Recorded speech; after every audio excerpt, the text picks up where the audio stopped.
السلام عليكم ورحمة الله وبركاته. بسم الله الحمد لله والصلاة والسلام على رسول الله. اللهم علمنا بما ينفعنا وانفعنا بما علمتنا وزدنا علما. رب اشرح لي صدري ويسر لي أمري واحلل عقدة من لساني يفقهوا قولي. آج ہم جو کتاب شروع کرنے جا رہے ہیں، اصول فی التفسیر، تفسیر کے اصول یا تفسیر میں جو اصول ہیں، قواعد و ضوابط، ان کی تفصیل ہم مختصر تفصیل ہم اس کتاب میں پڑھیں گے. یہ جو کتاب ہے، جیسا کہ آپ کے سامنے نام کے ساتھ نیچے اس مصنف کا نام لکھا ہوا ہے کہ الشیخ العلامہ محمد بن صالح العثیمین رحمہ اللہ. یہ چند ان علماء میں سے ایک تھے جنہوں نے تقریباً جو جتنے بھی شرعی علوم ہیں، فنون ہیں، ان کے اوپر ان کی کتب موجود ہیں. اور جس کتاب کو بھی آپ پڑھتے ہیں تو آپ کو یوں محسوس ہوتا ہے کہ یہ اسی فن کے عالم تھے، اسی فن کے متخصص تھے. اگر آپ ان کی تفسیر کے، بلکہ تفسیر بھی ان کی ہے، مکمل نہیں ہے لیکن کافی یعنی صورتوں کی تفسیر ان کی موجود ہے اور کتابی شکل میں بھی آ چکی ہے. اگر آپ تفسیر پڑھیں گے تو آپ کو لگے گا کہ آپ کسی مفسر کو پڑھ رہے ہیں. اگر آپ ان کی کسی گرامر کی کتابوں کو پڑھیں گے، ان کو دروس کو، تو آپ کو لگے گا کہ یہ بندہ جو تھا وہ نحوی یا صرفی امام تھے. اسی طرح بلاغت کے حوالے سے، اسی طرح فقہ فقہ کتابوں کو پڑھیں گے تو آپ کو لگے گا کہ یہ بندہ فقیہ تھا، یعنی جس کو کہتے ہیں ہر فن مولا. تو یہ جو شیخ تھے محمد بن صالح العثیمین رحمہ اللہ، یہ 1925 میں پیدا ہوئے اور سن 2000 میں یا 2001 میں ان کی وفات ہوئی ہے. آج سے تقریباً 25-26 سال پہلے. یہ سعودی عرب کے چند ان علماء میں سے ایک ہیں جن کا آج بھی سب سے زیادہ، جس کو کہتے ہیں ڈنکا بجتا ہے، تو ان میں سے ایک ہی ہیں شیخ صالح محمد بن صالح العثیمین. یہ زیادہ تر اپنی اس نام ان کا کم ہی لیا جاتا ہے، زیادہ تر بس یہ کہا جاتا ہے شیخ ابن عثیمین رحمہ اللہ. ابن عثیمین کے نام سے یہ مشہور ہے. جیسے شیخ ابن باز تھے، یہ بھی انہی کے دور میں تھے. تو یہ بہت بڑے فقیہ تھے، بہت بڑے عالم تھے. تو یہ کتاب بھی انہوں نے چند طلباء کے کہنے پہ مرتب کی، جیسا کہ آگے ہم مقدمے میں پڑھیں گے. آج ہم اس کتاب کا مقدمہ پڑھیں گے کہ اس کتاب میں ہم نے کیا پڑھنا ہے، اس کا طریقہ کار کیا ہوگا. تو مختصر ہم نے شیخ کا تعارف پڑھا ہے، باقی ہم اس کا مقدمہ پڑھتے ہیں انشاءاللہ. اس مقدمے میں انہوں نے 7 اسباب بھی ذکر کیے ہیں کہ کس وجہ سے انہوں نے کتاب لکھی. سب سے پہلے شیخ صاحب کہتے ہیں کہ الحمدللہ نحمدہ ونستعینہ ونستغفرہ ونتوب الیہ ونعوذ باللہ من شرور انفسنا ومن سیئات اعمالنا من يهده الله فلا مضل له ومن يضلل فلا هادي له واشهد ان لا اله الا الله وحده لا شريك له واشهد ان محمدا عبده ورسوله صلی اللہ علیہ وعلى آلہ واصحابہ ومن تبعهم بإحسان وسلم تسلیما. اما بعد. یہ جو شروع میں ہم نے مقدمہ پڑھا، یہ رسول صلی اللہ علیہ وسلم کا بھی طریقہ کار تھا کہ آپ صلی اللہ علیہ وسلم جب بھی کوئی گفتگو تقریر کرتے تو اس سے پہلے یہ خطبہ پڑھا کرتے تھے. نکاح کے موقع پہ بھی ہم اس خطبے کو سنتے ہیں، مختلف چند الفاظ کی تبدیلی کے ساتھ. اسی طرح جمعے کا خطبہ جب بھی آپ سنتے ہیں تو اس کا آغاز اسی خطبے کے ساتھ ہوتا ہے. تو آپ کسی بھی عالم کی کتاب کو پڑھیں جو اہل سنہ والجماعہ کے ہیں، تو وہ اپنی کتابوں کا آغاز اسی خطبے سے کرتے ہیں کہ اس سے آپ کی جو تحریر ہے، جو آپ کا عمل ہوتا ہے، وہ اس میں برکت آ جاتی ہے. اور اس کا اگر ہم ترجمہ پڑھیں تو اس سے بھی آپ کو ہمیں یہ سمجھ آ جائے گی کہ یہ کس قدر جامع خطبہ ہے. رسول اللہ صلی اللہ علیہ وسلم بھی یہ پڑھا کرتے تھے کہ الحمدللہ نحمدہ، تمام تعریفیں اللہ سبحانہ و تعالیٰ کے لیے. نحمدہ، ہم اس کی حمد بیان کرتے ہیں. تو حمد کا میں نے پہلے بھی معنی بیان کیا ہوا، کسی کو یاد ہے؟ تسبیح اور حمد میں نے فرق بیان کیا تھا. جی جی میڈم فائقہ، نرگس اینڈ نزہت، کسی کو تسبیح اور حمد کے درمیان فرق کا پتہ ہے؟ یہ میں نے بیان کیا ہوا پہلے، یاد ہے یا بھول گئے؟ بعض بات یاد ہوتا ہے لیکن جب اچانک اس طرح سوال آ جائے تو وہ بھول بھی جاتا ہے. ایسا تو نہیں ہو گیا آپ کے ساتھ؟ سر ایسے ہی ہوا ہے بس. جی. تو تسبیح ہوتی ہے بیسیکلی اللہ سبحانہ تعالیٰ کی ذات سے نقائص کو دور کرنا، یا یوں سمجھنا کہ جتنی بھی نقص والی چیزیں ہیں ان سے اللہ سبحانہ تعالیٰ کو پاک قرار دینا. جیسے ہم کہتے ہیں اللہ تعالیٰ کی اولاد نہیں ہے، اللہ کا کوئی شریک نہیں ہے، اللہ تعالیٰ کا کوئی مثل نہیں ہے، اللہ جیسا کوئی آیا نہیں. تو یہ سارے نقص ہیں. اللہ بندہ کسی کا کوئی کسی پارٹنر ہو کسی چیز میں، تو اللہ تعالیٰ کسی ان چیزوں سے پاک ہے، اللہ کی اولاد نہیں ہے، اللہ کی بیوی نہیں، تو یہ نقص ہیں جو ہم اللہ تعالیٰ سے اللہ کی پاکی بیان کرتے ہیں۔ حمد ہوتا ہے خوبیوں کا ذکر کرنا، کسی چیز کی خوبیاں بیان کرنا۔ وَنَسْتَعِينُهُ، اور ہم اسی سے مدد مانگتے ہیں، جیسے ہم کہتے ہیں ایاک نعبد و ایاک نستعین، تو ہم صرف اسی سے مدد مانگتے ہیں، استعانت طلب کرنا۔ وَنَسْتَغْفِرُهُ، ہم اسی سے مغفرت طلب کرتے ہیں۔ وَنَتُوبُ إِلَيْهِ، اور اس کی طرف رجوع کرتے ہیں۔ وَنَعُوذُ بِاللَّهِ مِن شُرُورِ أَنفُسِنَا، اور ہم پناہ مانگتے ہیں اللہ تعالیٰ کی، یا اللہ تعالیٰ کی پناہ میں آتے ہیں، من شرور انفسنا، اپنے نفس کے شرور سے، اپنے نفس کے جو شر سے۔ اسے پتہ چلتا ہے کہ انسان کے اپنے نفس میں بھی شر موجود ہوتا ہے، جیسا کہ حدیث میں بھی آتا ہے کہ رسول اللہ صلی اللہ علیہ وسلم صبح شام کے جو اذکار ہیں ان میں آپ کی ایک دعا یہ بھی تھی، یا حی یا قیوم برحمتک استغیث اصلح لی شأنی کلہ ولا تکلنی الی نفسی طرفۃ عین، ایک پلک جھپنے کے برابر بھی مجھے میرے نفس کے سپرد نہ کرنا، کہ اگر انسان اپنے نفس کے سپرد ہو جائے تو انسان گمراہ ہو جاتا ہے یا اس کے شر میں چلا جاتا ہے۔ تو رسول اللہ صلی اللہ علیہ وسلم نے اس خطبے میں بھی دیکھے، اور جمعے میں بھی یہ خطبہ ہم سنتے ہیں کہ من شرور انفسنا، ہم اپنے جو نفس ہیں ان کے شر سے بھی تیری پناہ مانگتے ہیں۔ ومن سیئات اعمالنا، ہمارے جو اعمال ہیں ان کی برائیاں یا ان کی نحوست کہہ لیں، اس کی بھی، اس سے بھی تیری پناہ میں آتے ہیں۔ من یہدہ اللہ فلا مضل لہ، جس کو اللہ ہدایت عطا کر دے اس کو کوئی گمراہ نہیں کر سکتا۔ ومن یضلل فلا ہادی لہ، اور جسے وہ گمراہ کر دے اس کو کوئی ہدایت نہیں دے سکتا۔ تو اللہ تعالیٰ اسے ہی ہدایت دیتے ہیں جو قابل ہوتا ہے، جس کے اندر طلب ہوتی ہے، جو واقعتاً ہدایت کا طلبگار ہوتا ہے، اور گمراہ بھی اسی کو کرتے ہیں جو واقعتاً اس کا مستحق ہوتا ہے، کیونکہ اللہ تعالیٰ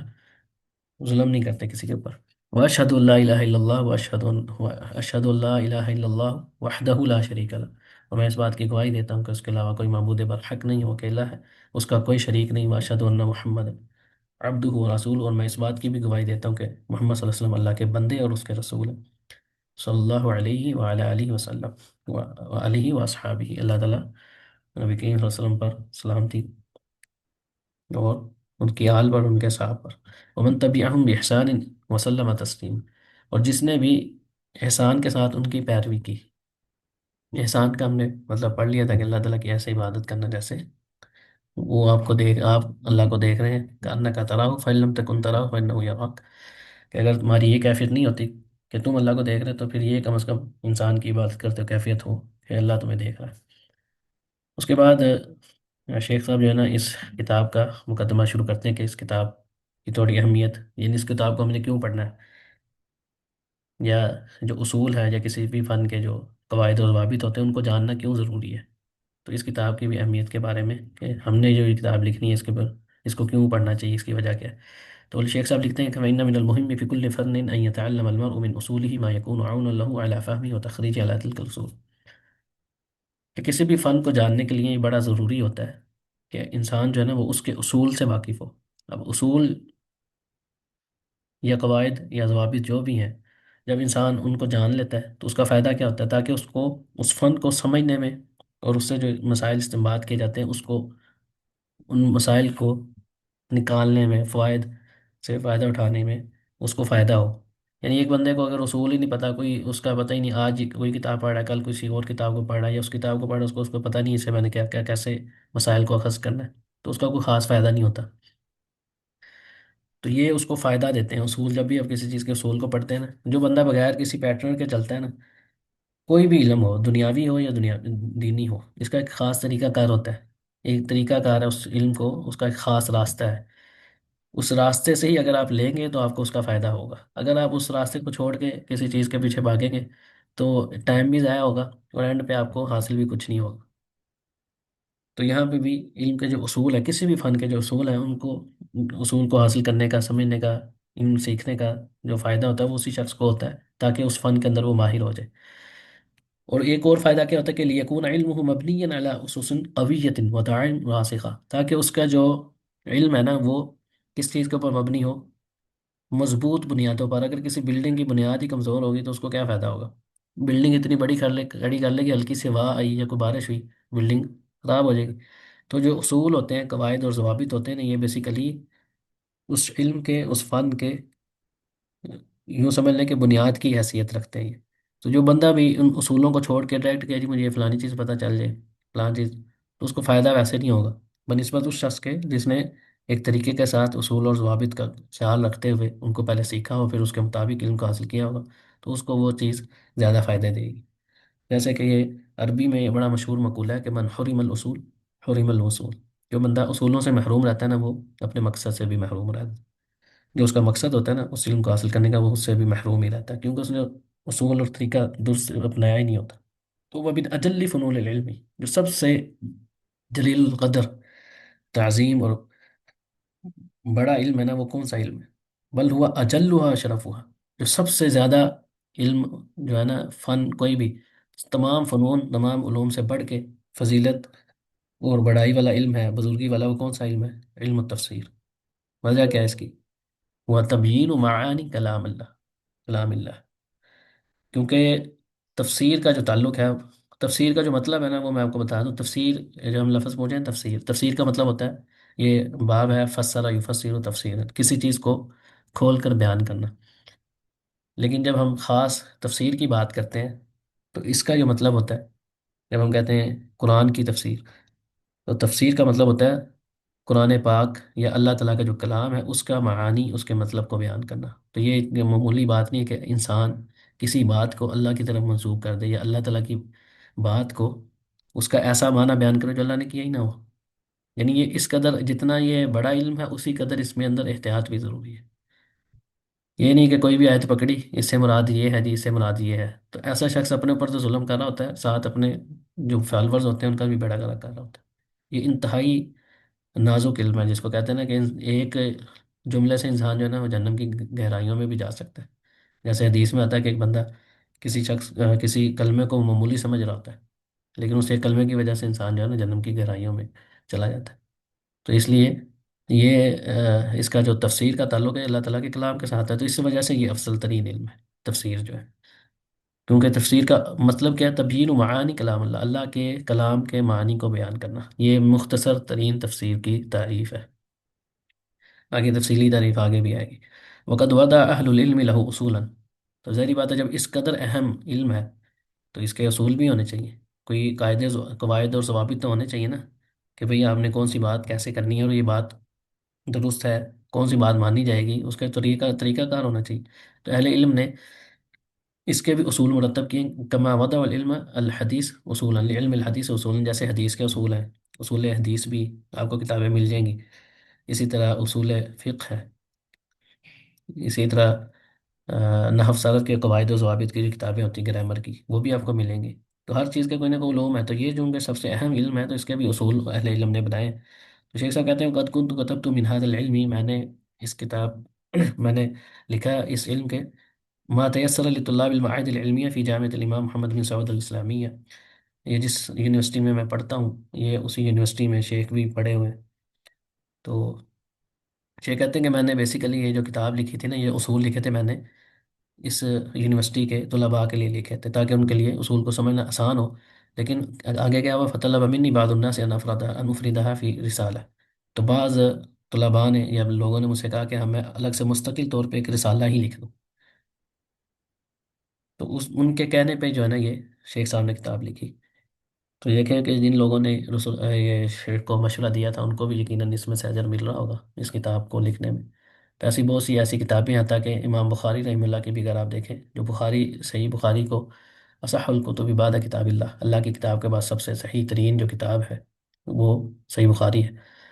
تو امام بخاری نے بھی، ان کے استاد نے ذکر کیا تھا اس طرح کا، تو امام بخاری نے ارادہ کیا، اور امام بخاری نے جو مشہور ترین کتاب ہے بخاری شریف وہ لکھی۔ تو اسی طرح اور بھی کئی اہل علم ہیں جن کی کتابوں کا سبب جو ہے نا، وہ لوگوں کا کسی کا سوال ہوتا تھا۔ امام ابن تیمیہ رحمہ اللہ کی بہت سی کتابیں ایسی ہیں جن کا کسی نے مسئلہ سوال پوچھا تو انہوں نے پوری کتاب ہی اس مسئلے پہ لکھ دی۔ تو بعض اوقات ہوتا ہے کہ معمولی سی بات ہوتی ہے، لیکن اس کا فائدہ بڑا عظیم ہوتا ہے۔ تو شیخ کو بھی انہوں نے کہا کہ آپ بجائے طلاب کے لیے لکھنے کے، اس کو اگر مستقل ایک رسالے کی شکل دے دیں، کتاب جا لکھتے تو وہ زیادہ بہتر ہوگا۔ تو شیخ صاحب نے پھر اس کتاب کو لکھا۔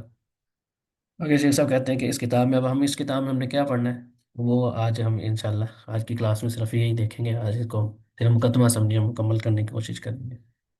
سب سے پہلے تو ہم اس کتاب کے اندر پڑھیں گے القرآن الکریم،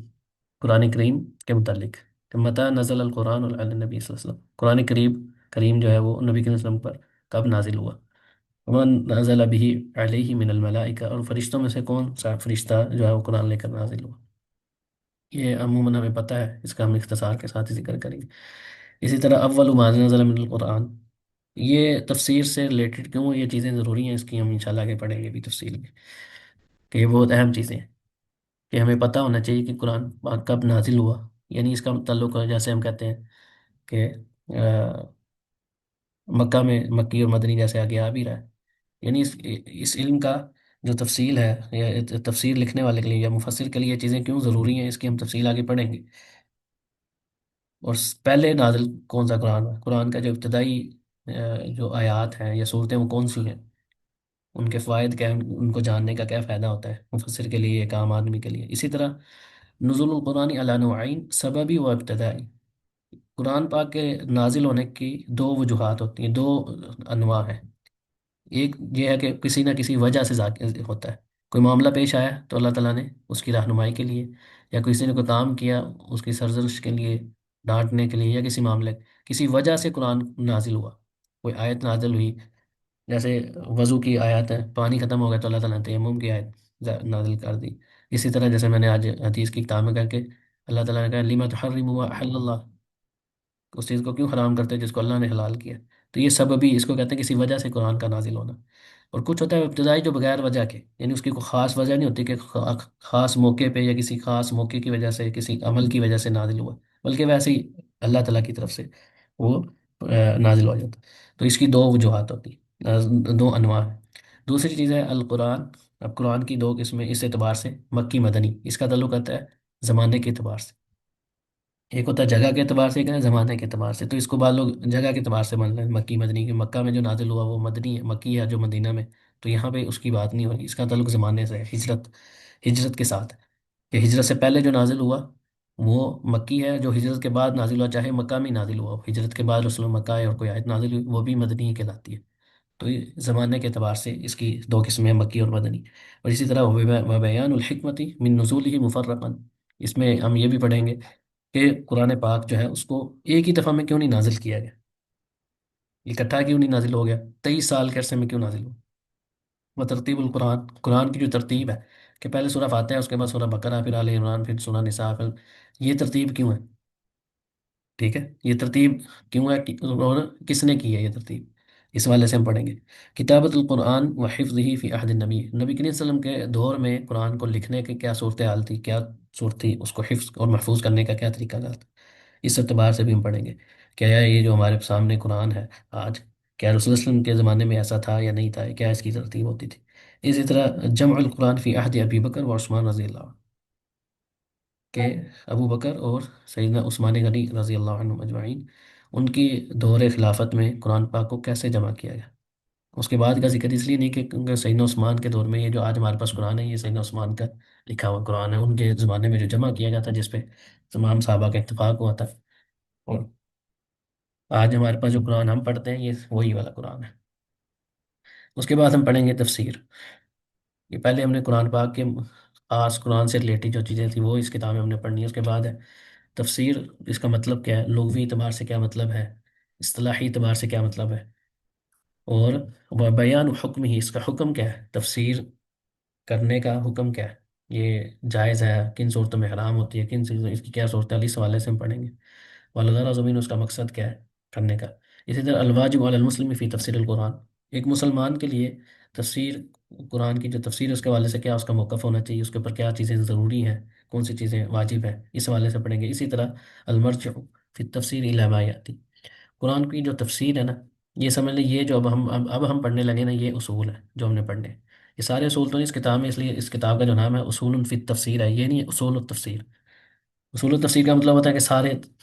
تفسیر کے اصول اس کے اندر آ جائیں، لیکن اصول فی التفسیر، تفسیر کے جو اصول ہیں نا ان میں، یعنی بعض اصول اس میں ذکر کیے ہیں، لیکن مین جو ہے نا وہ آپ یوں سمجھ لیں جو بیسک اصول ہیں وہ سارے مین یہی ہیں،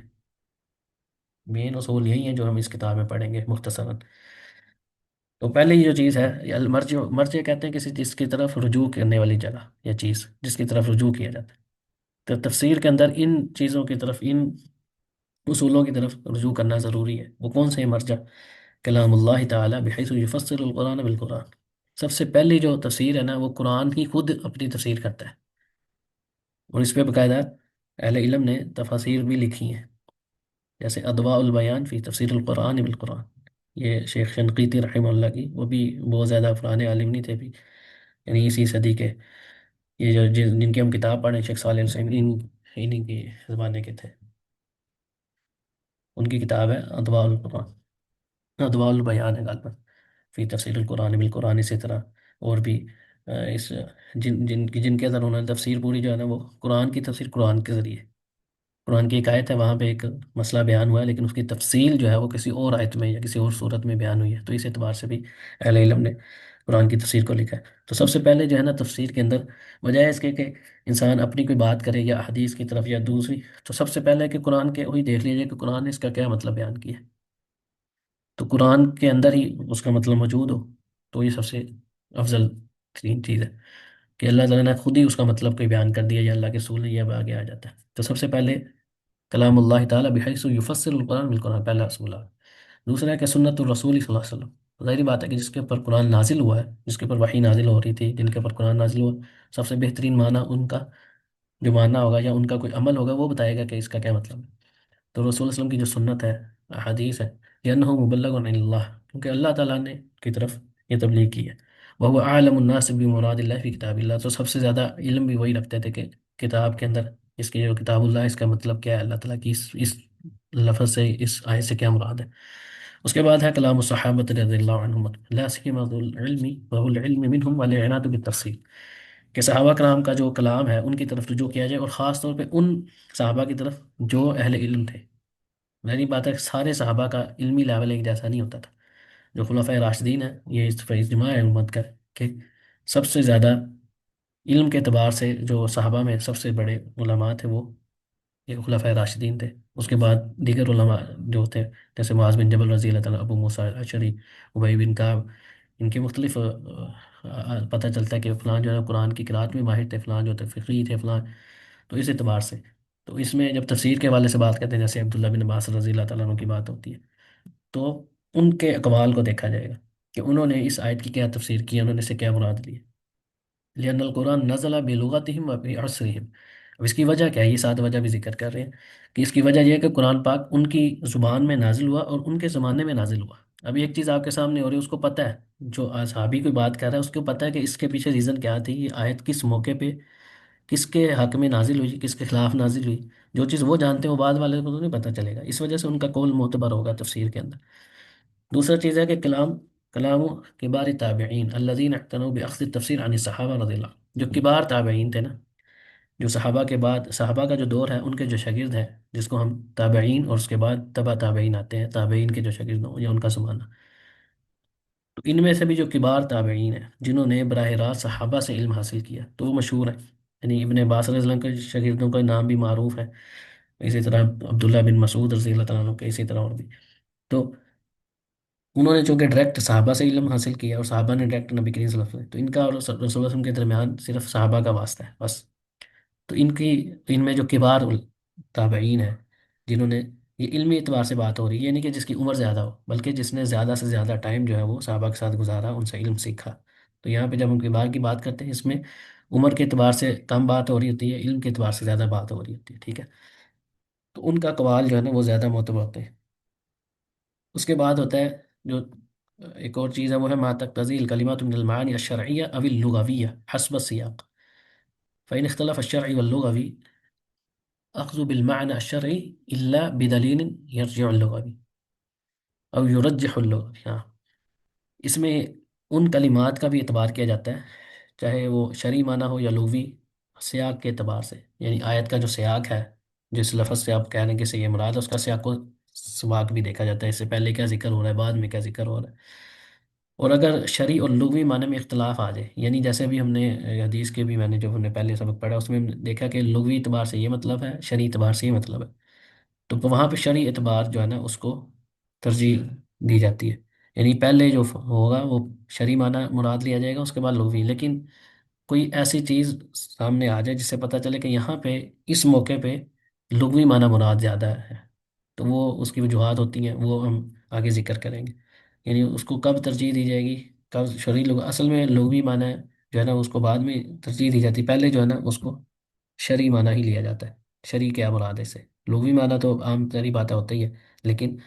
بعض ایسے موقع ہوتے ہیں جہاں پہ لغوی معنی مراد ہوتا ہے، جیسے ایک دفعہ یہ چند دن پہلے میڈم نزت نے سوال کیا نا، جب بدعت کے حوالے سے ہم حدیث پڑھ رہے تھے، پھر سیدنا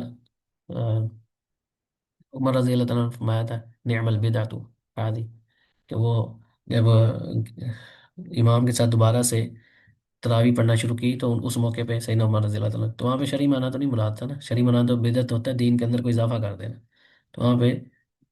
ان کا معنی یہ تھا کہ ایک چیز چھوڑی جا چکی تھی اس کو دوبارہ سے انہوں نے زندہ کیا اور جماعت کے ساتھ پڑھنا، یعنی صحابہ تراویح پڑھتے لیکن الگ الگ پڑھتے تھے، کیونکہ رسول اللہ صلی اللہ علیہ وسلم نے 3 دن پڑھائی اس کے بعد چھوڑ دی، تو بہرحال یعنی بعض موقع ایسے ہوتے ہیں جسے ہمیں پتہ چلتا ہے یہاں پہ لغوی معنی مراد ہے، اب یہ تو نہیں پاسبل کہ عمر رضی اللہ عنہ کے سامنے کوئی بدعتی کام ہو رہا ہے اور آپ اس کی تعریف کر رہے ہیں، یعنی یہ ویسے امپاسبل بات ہے،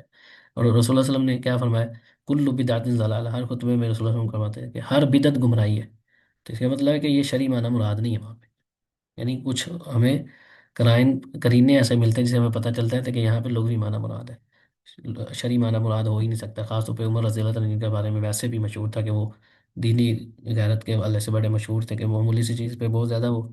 ایکشن لیتے تھے، تو یہ کیسے مراد ممکن ہے کہ کوئی صحابی جو ہے نا وہ ایسا بدعت کر رہا ہو اس کی تعریف کر رہے ہیں، تو وہاں پہ انہوں نے تعریفی کلمات لغوی اعتبار سے کیا کہ یہ نئی چیز تم نے بتائی ہے، حالانکہ نئی شرعی اعتبار سے تو کہتے ہیں کسی دین میں اضافے کے نام سے اضافہ کر دینا جس کی کوئی اصل نہ ہو، چونکہ وہ جماعت کے ساتھ رسول اللہ صلی اللہ علیہ وسلم نے 3 دن پڑھائی تھی اس کے بعد صحابہ پھر اپنی اپنی پڑھتے تھے، اب رسول اللہ صلی اللہ علیہ وسلم کے بعد چونکہ یہ والا اشکال ختم ہو گیا تھا کہ نماز فرض ہو سکتی ہے کوئی، تو آپ کی وفات کے بعد ایسا ممکن نہیں تھا، تو دوبارہ سے وہ پہلی والی جو سنت تھی جماعت کے ساتھ پڑھنے والی اس کے اوپر عمل کیا گیا، تو اس کی اصل موجود تھی،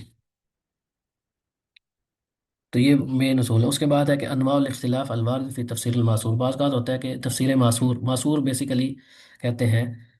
جس کے اندر قرآن کی تفسیر قرآن کے ذریعے سنت کے ذریعے جو ہم نے اوپر اصول پڑھے نا ان کا لحاظ کر کے تفسیر کی گئی ہو، اس کو کہتے ہیں تفسیر بالمعصور، تفسیر کی اقسام ہیں، ایک ہوتی ہے تفسیر بالمعصور جس کے اندر قرآن سے تفسیر، احادیث کی سنت کے رسول کے ساتھ صحابہ کے اقوال اور اسی طرح جو عربی لینگویج ہے اس کا اعتبار کرتے ہوئے تفسیر کی جاتی ہے، اس کو کہتے ہیں تفسیر بالمعصور،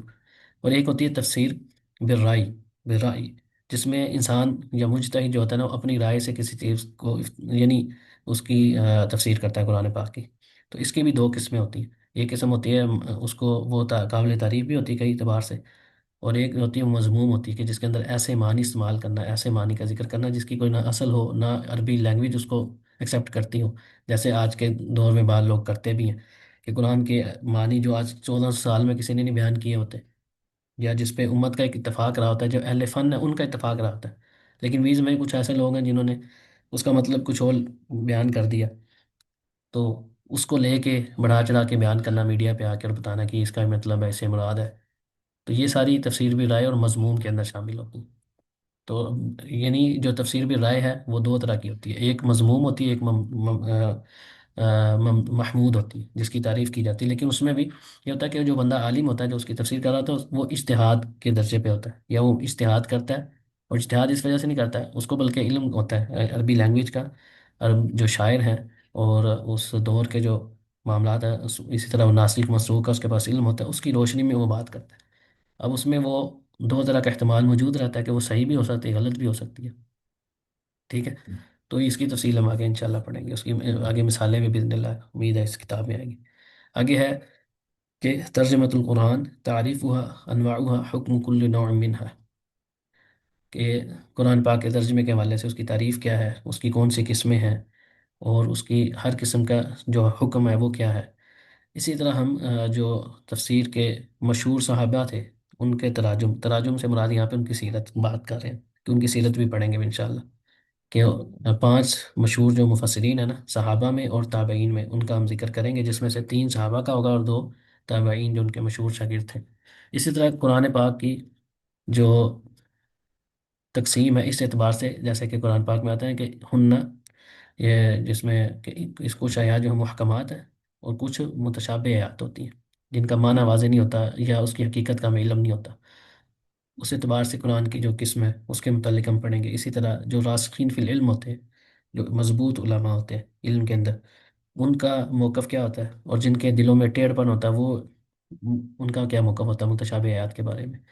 اسی طرح حقیقی تشابہ کیا ہوتا ہے، نسبی کیا ہوتا ہے. اسی طرح حکمت فی تنوع القرآن الی محکم، اس میں حکمت کیا ہے کہ متشابہ آیات ہیں، محکم بھی ہیں، واضح کسی چیز کا حکم ہے کسی کے اندر نہیں میں واضح، اس کے اندر حکمت کیا ہے، یہ بھی ہم انشاءاللہ پڑھیں گے. اسی طرح بعض بات ہوتا ہے کہ ہمیں لگ رہا ہوتا ہے کہ قرآن کی ایک آیت دوسری آیت کے مخالف ہے،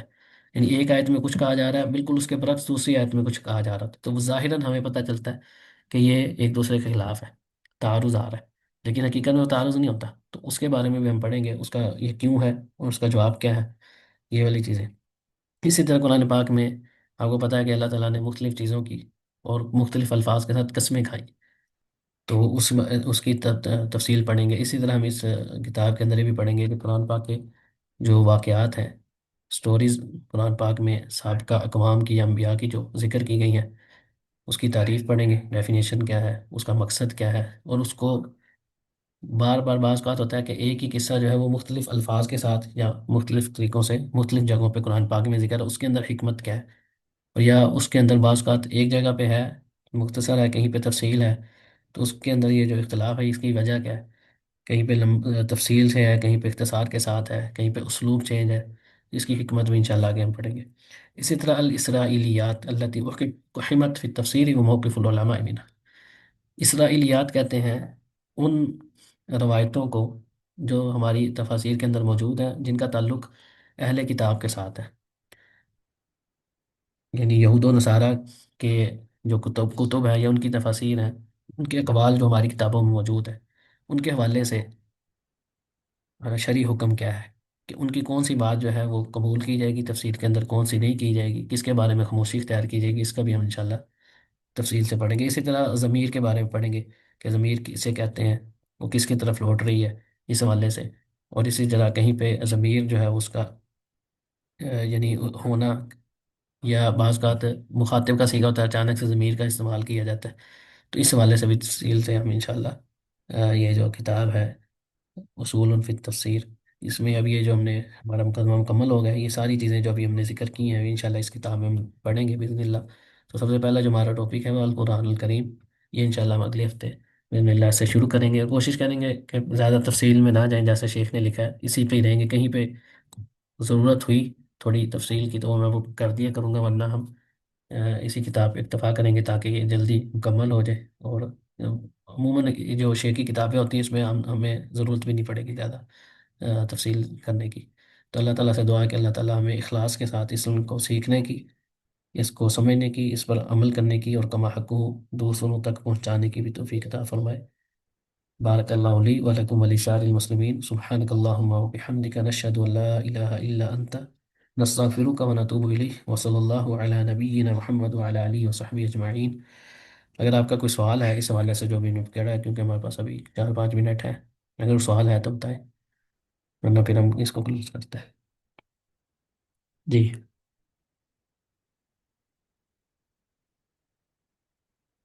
ٹھیک ہے، جزاکم اللہ خیر. سبحانک اللہم وبحمدک، نشہد ان لا الہ الا انت، نستغفرک ونتوب الیہ، وصلی اللہ علی نبینا محمد وعلی آلہ وصحبہ اجمعین. والسلام علیکم ورحمۃ اللہ وبرکاتہ.